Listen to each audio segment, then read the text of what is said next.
नमस्कार, राज की बात में आपका स्वागत है। राहुल गांधी लाल किताब लहराते रह गए, रेड डायरी लेकर चलते थे। ये संविधान है, ये संविधान की सुरक्षा करेंगे। संविधान को मोदी बदल रहे हैं, किस तरह से बदल रहे ये नहीं बताएंगे। संविधान बदल रहे हैं ये बात करेंगे। तो बदलने का मतलब क्या? संशोधन करना। बदलने का मतलब क्या? पूरी संविधान को उलट पुलट कर रख देना। या बदलने का मतलब यह है कि राहुल गांधी से सारे अधिकार छीन जाना, इनके वेटिंग लिस्ट को और लंबा कर देना। और यही हो रहा है। राहुल गांधी की वेटिंग लिस्ट और लंबी हो गई है। अब संभावना 2029 तो छोड़ दीजिए, 2034 भी छोड़ दीजिए, 2039 तक राहुल गांधी अगर राजनीति में सक्रिय रहे तो अगले 3 टर्म तक तो यह व्यवस्था हो चुकी है कि राहुल गांधी अपना आधार बचा नहीं पाएंगे, न बढ़ा पाएंगे। संभावना इसी बात को लेकर है, इसलिए इंडी अलायंस की मीटिंग बुला रहे। इंडी अलायंस की मीटिंग में क्या?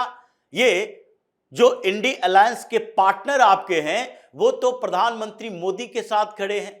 इन लोगों को तो लगता है कि चलो राहुल गांधी निपट गए, कांग्रेस निपटती जा रही है, अब हम लोगों की बारी आई है। ये बहुत हो गया भारतीय जनता पार्टी और कांग्रेस का खेल। अब तीसरा मोर्चा एक्टिव होगा, हमारी ताकत बढ़ेगी और फिर हम कांग्रेस को रिप्लेस कर देंगे। ये अमित शाह जो बार बार प्रधानमंत्री मोदी और अमित शाह ये दोनों बोला करते थे कांग्रेस मुक्त भारत, ये लगता तो है कि कांग्रेस मुक्त भारत ही होने वाला है, क्योंकि कांग्रेस का आधार छिन जाएगा। जिन जगहों पर आधार नहीं है वहां पर इनका आधार बढ़ नहीं पाएगा, और जहां पर थोड़े बहुत बचे हुए हैं वहां पर इनके सारे वोट आधार को रीजनल पार्टियां हड़प लेगी।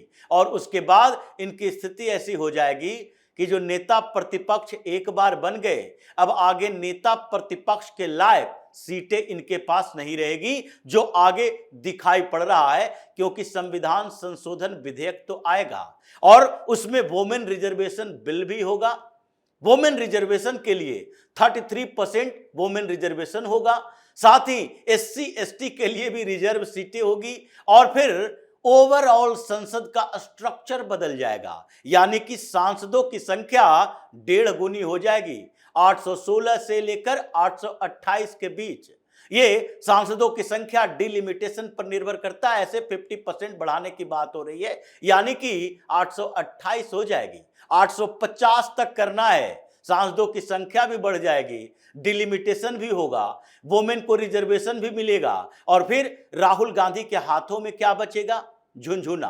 क्योंकि जिस आधार पर राहुल गांधी विरोध करने की सोच रहे हैं उसमें तो कोई रीजनल पार्टी इनके साथ खड़ी नहीं है। इंडिया अलायंस की मीटिंग और मीटिंग से पहले ही टाई फिस, क्योंकि जो आधार बनाया गया कि इस बिल के साथ जो आएगा कि सांसदों की संख्या बढ़ाई जाएगी, और वो रेशियो क्या होगा? 2011 के सेंसस के आधार पर ही। अभी जो वर्तमान जिस राज्य में जितने सांसद हैं उसकी संख्या 1.5 गुनी कर दी जाएगी। रेशियो पहले वाला ही होगा, यानी 50% इंक्रीज कर दिया जाएगा, बढ़ा दिया जाएगा। परेशान कौन है? ये तमिलनाडु में परेशान है स्टालिन, राहुल गांधी का दोस्त, कह रहा है कि अभी हम 50 और 60 के दशक वाले डीएमके की पावर दिखाएंगे। तमिलनाडु में फिर से विद्रोह होगा, लेकिन विद्रोह तमिलनाडु में होगा, विद्रोह कर्नाटक में तो नहीं दिख रहा, तेलंगाना में तो नहीं दिख रहा। हालांकि तेलंगाना और कर्नाटक में जो कांग्रेस की सरकार है, चाहे रेवंत रेड्डी हो या फिर सिद्धारमैया हो, इन लोगों के सुर बदले हुए हैं कि नहीं नहीं हम भी इसका विरोध करेंगे।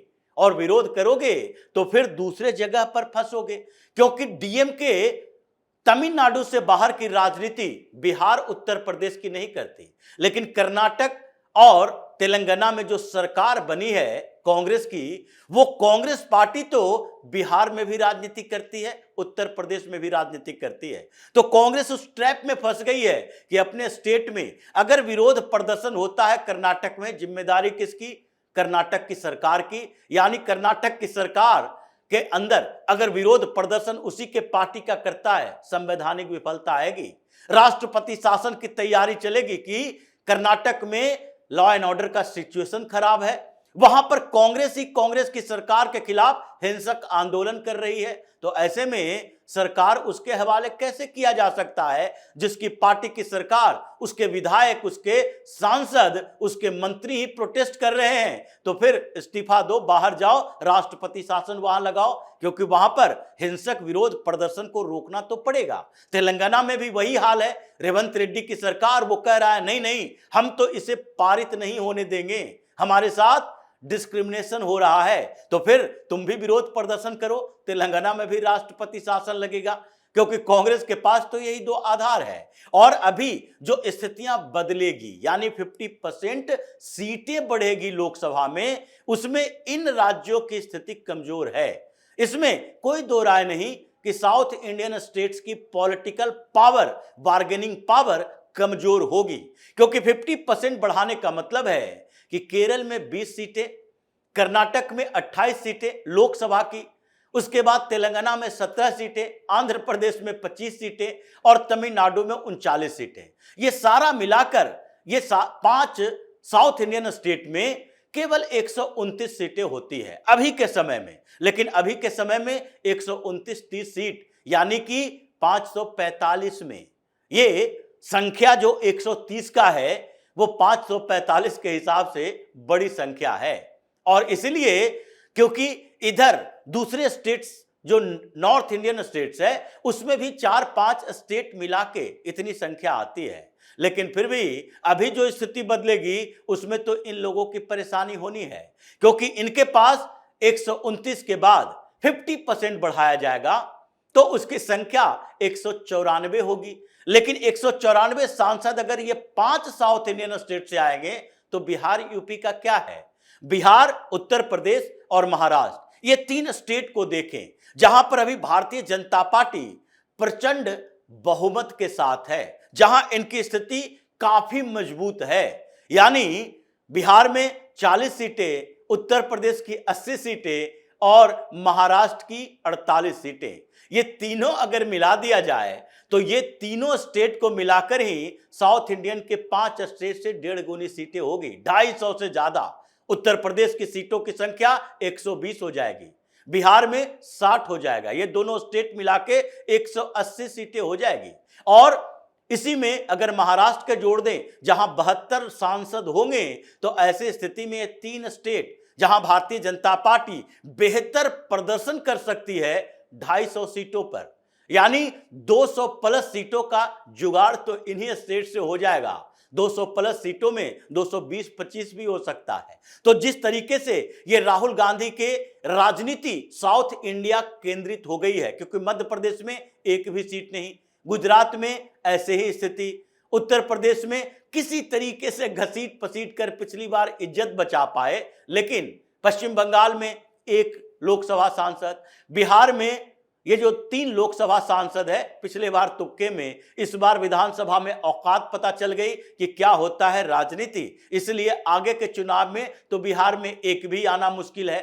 और इसी तरीके से जो इनकी स्थितियां गड़बड़ होगी, जो परेशानियां पैदा होगी, ये 800 प्लस सांसदों में से इनके पास, इनके हाथ में कुछ नहीं बचेगा। ये 800 में 50 पार नहीं कर पाएंगे, फिर लोकसभा में नेता प्रतिपक्ष की कुर्सी भी छिन जाएगी। क्योंकि जो स्थिति पैदा होगी, तमिलनाडु में डीएमके परेशान, तो वो विरोध प्रदर्शन, और उसके बाद वो चाह रही है कि हमको मैक्सिमम सीटें तमिलनाडु से चाहिए, कांग्रेस को बाहर करो। अगर विरोध प्रदर्शन हम करेंगे तो उसके फायदे कांग्रेस को क्यों मिलना चाहिए? अगर वहां के सेंटीमेंट को हम उभार रहे, कांग्रेस को क्यों मिलना चाहिए?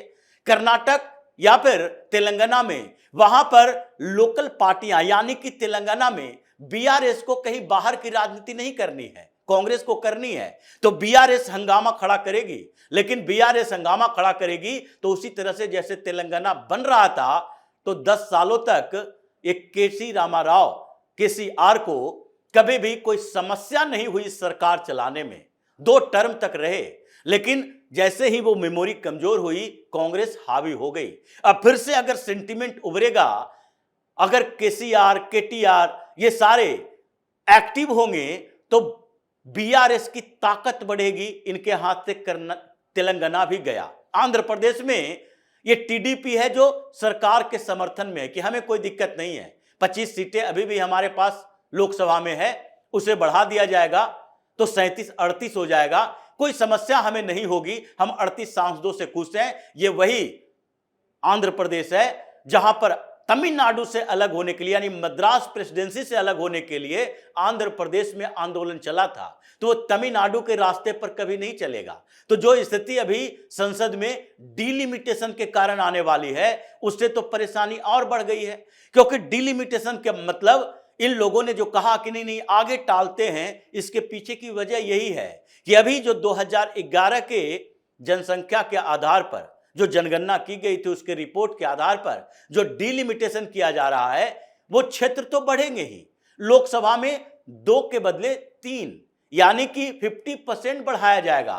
तो संसद में सीट बढ़ेगी तो डिलिमिटेशन में वो क्षेत्र भी बटेंगे। जहां पर अभी इन लोगों को सांसद होते हैं, जैसे बिहार में किशनगंज से ये कांग्रेस जीते या फिर किशनगंज के विधानसभा में ओवैसी जीते, लेकिन किशनगंज अगर कटिहार के साथ मर्ज होगा तो उस समय किशनगंज की पॉपुलेशन, जो मुस्लिम पॉपुलेशन है, 70% नहीं रहेगी, बल्कि ये 3 लोकसभा क्षेत्रों में बांट दिया जाएगा।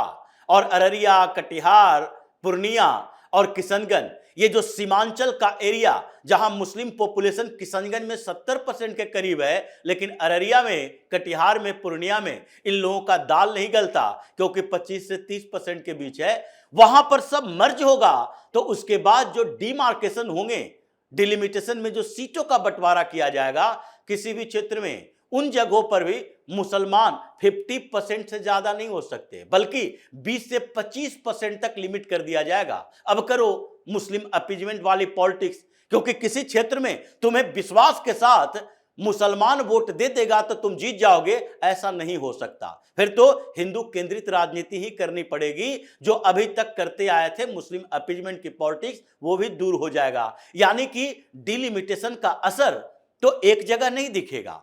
बंगाल में जहां पर ये 4-5 डिस्ट्रिक्ट में मुस्लिम पॉपुलेशन, मुर्शिदाबाद, मालदा, उत्तरी दिनाजपुर, साउथ 24 परगना, ये सारे जो क्षेत्र हैं जहां मुसलमानों की जनसंख्या कहीं 30%, कहीं 49%, कहीं 67% तक है, वो भी तोड़फोड़ कर दिया जाएगा। और उसमें भी डिलिमिटेशन से लगभग इन क्षेत्रों में मुस्लिम पॉपुलेशन को, यानी मुस्लिम जनसंख्या किसी भी लोकसभा सीट पर ये 30% से ऊपर नहीं हो सकता, ऐसी व्यवस्था की जा रही है। 20%, 22%, 24% रहो, इससे ज्यादा नहीं। यह मर्ज किया जाएगा, इस्लामिक किलेबंदी को तोड़ा जाएगा। और इसीलिए परेशानी लोगों की है कि मुस्लिम अपीजमेंट की पॉलिटिक्स भी धाराशायी हो जाएगी। तो एक जो ये 4 खतरनाक बिल आ रहे हैं, एक बिल के साथ साथ, यानी डिलिमिटेशन भी, उसके बाद वुमेन रिजर्वेशन भी, उसके साथ ही ये सीटों की संख्या भी बढ़ाना, ये सारे के सारे मोशन के साथ भी हैं। राहुल गांधी का तो नेता प्रतिपक्ष की कुर्सी सांसदी ऐसे ही फंसी हुई है मोशन के चक्कर में। इन्होंने तो नो कॉन्फिडेंस मोशन लाया, इन्होंने तो इम्पीचमेंट मोशन भी लाया, ज्ञानेश कुमार के खिलाफ, रिजेक्ट हो गया। लेकिन इसके बाद जो निशिकांत दुबे का मोशन है, सब्सटेंसिव मोशन, उसमें तो राहुल गांधी बच नहीं पाएंगे। इंतजार किया जा रहा है कि जैसे ही सत्र आए, अब इनके ऊपर आखिरी फैसला लिया जाना चाहिए, ये मोशन भी लाओ। और इसीलिए आजकल राहुल गांधी परेशान। इंडी अलायंस की बैठक में इनकी बात नहीं सुनी जा रही। अखिलेश यादव कह रहे हैं हम तो उस स्टेट की पार्टी होंगे जहां 120 सीटें होगी। उसी तरीके से तेजस्वी यादव कहेंगे हम तो उस स्टेट की है जहां लोकसभा में 60 सीटें होगी। वो हमारे ऊपर निर्भर करता है हम कितनी सीटें जीत कर लाएं। ममता बनर्जी भले ही कुछ समय तक कंफ्यूज रहेगी, लेकिन इंडी अलायंस की मीटिंग में ममता बनर्जी नहीं आ सकती। उसने तो ऐसा कर दिया कि राहुल गांधी प्रचार के लिए मालदा गए, वहां हेलीपैड को ही तुड़वा दिया।